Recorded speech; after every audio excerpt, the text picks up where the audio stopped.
Most foods cook at around 375 degrees Fahrenheit. Hold your hand over the fire and count 1, 2, 3.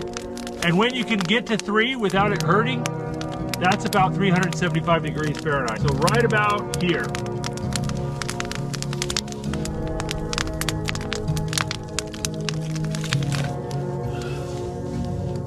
As the fire kind of changes, you can need to adjust your meat.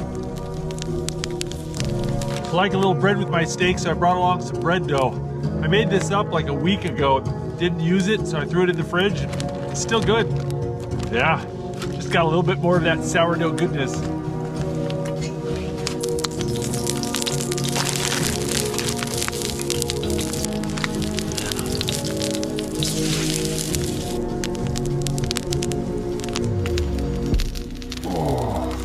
Pretty little piece of bread right there. We're gonna have some herbal tea.